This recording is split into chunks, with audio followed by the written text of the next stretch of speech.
10 വർഷം അപ്പനാദേശ് chief എഡിറ്ററായിരുന്ന father Abraham പറമ്പേട്ടിന് അപ്പനാദേശ് കുടുംബാംഗങ്ങൾ സ്നേഹനിർഭരമായ യാത്രയയപ്പ് നൽകി. ക്ഷണിച്ചുകൊണ്ടുള്ള ഇതൊന്നും അപ്പനാദേശ് ഉൾക്കൊള്ളാൻ കഴിയുമായിരുന്നില്ല. കാരണം ഞാൻ എൻ്റെ അപ്പുറത്ത് വേറെ വലിയൊരു ചിന്തകളൊക്കെ ആയിരുന്നു. അതുകൊണ്ടായിരിക്കും ഒരു പ്രൊഫഷണലായിട്ട് വേറെ രീതിയിലാണ് ഞാൻ ചിന്തിച്ചുകൊണ്ടിരുന്നത്. 12 വർഷക്കാലം വളരെ സുദീർഘമായ രീതിയിൽ അപ്പനാദേശിനെയും അനുബന്ധ സ്ഥാപനങ്ങളെയും വളരെയേറെ വിജയകരമായി മുന്നോട്ട് കൊണ്ടുപോയ പറമ്പേട്ടത്തിൻ്റെ സേവനങ്ങളെ ഞാൻ പ്രത്യേകമായിട്ട് നന്ദിയോടെ അനുസ്മരിക്കുകയാണ്. ഒത്തിരി കാര്യങ്ങൾ പറയേണ്ട ആവശ്യമില്ല. എനിക്ക് കാരണം എന്നെക്കാൾ കൂടുതലായിട്ട് അടുത്ത് പരിചയിച്ചുള്ളവർക്ക് ദിവസം തോറും എല്ലാ ദിവസവും നിങ്ങൾ അടുത്ത് പരിചയപ്പെട്ടവരും പ്രവർത്തിക്കുന്നവരുമാണ്.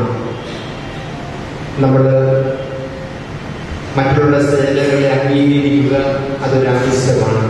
കൂട്ടായ്മയുടെ അധ്യക്ഷസ്ഥാനത്തിരിക്കുന്ന ബഹുമാനപ്പെട്ട അച്ഛ, അപ്പനാദേശ് കുടുംബത്തോട് എന്താണ് ബാഹ്യമായി വിട പറയുന്നത് എങ്ങനെ വെച്ചാൽ, എന്നാൽ പുതിയതായി കടന്നു വരുന്ന സഖ്യച്ച, മറ്റ് ആദരണീയരായ വൈദിക ശ്രേഷ്ഠരെയും അപ്പനാദേശ് ജോലി കാത്തലിക് ഓഫീസിലെ എൻ്റെ പ്രിയപ്പെട്ട സഹോദരി സഹോദരന്മാരെ, ഞാൻ ഓർമ്മിക്കുകയാണ് അപ്പനാദേശം അതിൻ്റെ നിലവാരമൊക്കെ എത്ര വളർന്നുപോയിരുന്നു. പണ്ട് ഇതുപോലെയുള്ള യാത്രയ്ക്കുകളൊക്കെ അപ്പനാദേശത്ത് ഞാൻ കൊച്ചു പോവുകയും ചായയും യാത്രയ്ക്ക് പിടിക്കുന്നതൊക്കെ കൈ പിടിച്ച് ഞങ്ങളെ എത്രയോ ചീഫ് എഡിറ്റർമാരെ യാത്രയാക്കിയിട്ടുണ്ട്. ഈ കൂട്ടത്തിൽ ഏറ്റവും കൂടുതൽ ചീഫ് എഡിറ്റർമാരെ യാത്രയാക്കിയുള്ള ഞാനാണ്. 83 ബഹുമാനപ്പെട്ട മണക്കാടച്ചൻ ചീഫ് എഡിറ്ററായ സമയത്താണ് ഞാൻ അപ്പനാദേശുമായിട്ട് സഹകരിക്കാൻ തുടങ്ങിയത്. അച്ഛനുമായിട്ടുള്ള ആ സൗഹൃദം അതായത് 84 തോന്നുന്നു റൂമിലേക്ക് പോയി പഠിക്കാനായിട്ട് പോയി. അതിനെ അദ്ദേഹത്തെ യാത്രയ്ക്ക് കാറിൽ വിമാനത്താവളത്തിലേക്ക് പോയ ആ ഒരു ഓർമ്മ എന്റെ മനസ്സിലുണ്ട്. അന്നത്തെ വികാരങ്ങളായിരുന്ന കുന്നമനത്തിൽ അച്ഛനും പുതുതായിട്ട് ചീഫ് എഡിറ്ററായിട്ട് ചാർജെടുത്ത പുത്തോലത്ത് അച്ഛനും ഞാനും കൂടിയാണ് കാറിൽ പോയത്. അപ്പൊ അദ്ദേഹത്തെ വിമാനം കയറ്റി വിട്ടിട്ട് പഴയ വിമാനത്താവളം ഞങ്ങൾ അന്നത്തെ മേഴ്സി റോഡിൽ ഉച്ചഭക്ഷണം കഴിച്ച ഓർമ്മ എന്റെ മനസ്സിലുണ്ട്. അപ്പോൾ കുന്നമനത്തെ കുറിച്ച് പറഞ്ഞൊരു തമാശ കഴിഞ്ഞ ദിവസം ഞാൻ കൈകാര്യമായിട്ട് പങ്കുവയ്ക്കുകയുണ്ടായി. പിന്നീട് മുത്തോളത്തച്ഛനെ ഞാൻ സ്വന്തം സ്മരിക്കുന്നു. വസ്തുതയിൽ അപ്പനാദേശിന് വരുന്ന സ്ഥാപനങ്ങളോ വലിയൊരു അടിത്തറ രാവിലെ കോട്ടയം ഞാൻ പഠിക്കുന്നത്.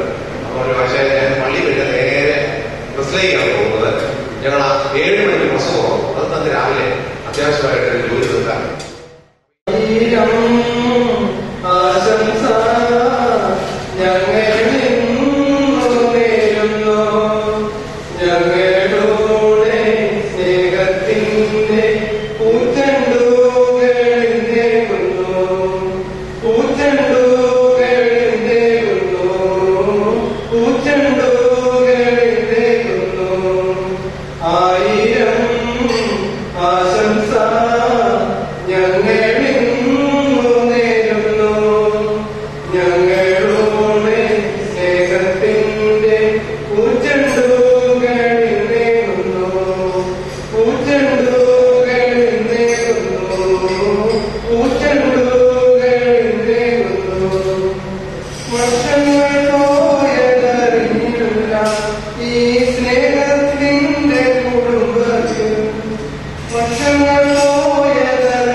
ഞാൻ എന്ത് പറയണമെന്ന് എനിക്കറിയുന്നില്ല. ബാബു സാർ ഇവിടെ സംശയപ്പെട്ടവർ ഏറ്റവും കൂടുതൽ ചീഫ് എഡിറ്റർമാരെ യാത്രയാക്കിയത് ബാബു സാറാണ് എന്ന് പറഞ്ഞു. പക്ഷേ ഞാൻ ഒരു ചീഫ് എഡിറ്ററിനെ കൂടുതൽ യാത്രയാക്കി ബഹുമാനപ്പെട്ട ചാരികാട്ടത്തിനെ യാത്രയാക്കുവാനുള്ള ഉണ്ടായി. ബഹുമാനപ്പെട്ട ചാരികാട്ടത്തിന് യാത്രയാക്കി ഞാനെന്ന് ആലോചിച്ചു, ഞാൻ എന്നാണ് വന്നതെന്ന് ആലോചിച്ചു. ബഹുമാനപ്പെട്ട ആദവപ്പള്ളച്ച റീജൻസി കഴിഞ്ഞിറങ്ങി ബഹുമാനപ്പെട്ട 70ാമത്തെ റീജൻസി തുടങ്ങിയപ്പോഴാണ് ഞങ്ങൾ വന്നത്. പ്രസംഗം ഇനി എൻ്റെ പക്കലൊന്നും പ്രതീക്ഷിക്കരുത്. അതുകൊണ്ട് ഈ അവസരത്തിൽ എനിക്ക് പറയുവാനുള്ളത്, ബഹുമാനപ്പെട്ട പാർപ്പട്ടച്ഛനെ എനിക്ക് വൈദികനായതുകൊണ്ട് അതിന് മുമ്പും വളരെ പരിചയമുണ്ട്. ബഹുമാനപ്പെട്ട അച്ഛൻ വലിയ അടുത്ത ഒരു സുഹൃത്താണ് എനിക്കും. ഈ സ്ഥാപനത്തിന് വേണ്ടി അദ്ദേഹം ചെയ്ത ഒത്തിരി നന്മകൾ എനിക്കും നിങ്ങൾക്ക് കൂടുതൽ അറിയാം. അനുഗ്രഹിച്ച മറ്റു ബഹുമാനപ്പെട്ട വൈദികരെ, സ്നേഹബന്ധ സഹോദരി സഹോദരന്മാരെ, തൊട്ടതെല്ലാം പുറത്താക്കുന്ന ഒരു വൈദികനാണ് കരുതിയച്ചൻ. എനിക്ക് കുത്തുകാർ പറയാറുണ്ട്, 1 വെച്ചാൽ 2 കിട്ടും, 2 വെച്ചാൽ 4 കിട്ടുമെന്ന്. കരുതിയച്ചൻ തുടങ്ങിയതെല്ലാം 1-നെ 2ആക്കി, 2-നെ 4ആക്കി, അങ്ങനെയാണ് എല്ലാവരും.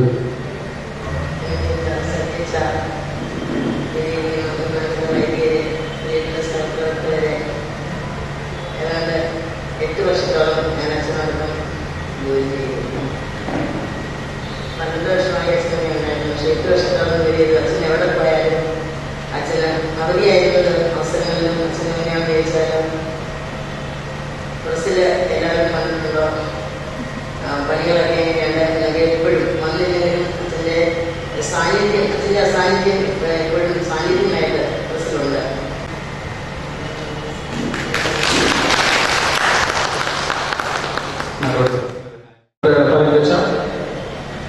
കൂട്ടുവെച്ച മറ്റ് ബഹുമാനപ്പെട്ട വൈദികരെ, ഈ ഉത്തർപ്രദേശ് അനുബന്ധ സ്ഥാപനങ്ങളുടെ സാന്നിധ്യം ഏറ്റെടുക്കാൻ പോകുന്ന ബഹുമാനപ്പെട്ട സജീജ, ബഹുമാനപ്പെട്ട സിസ്റ്റേഴ്സ്, ബാബു സാറ്, പ്രിയ സഹോദരി സഹോദരന്മാരെ, ബഹുമാനപ്പെട്ട സജീജ പറഞ്ഞതുപോലെ നേരെ ഒത്തിരിയേറെ വൈകി.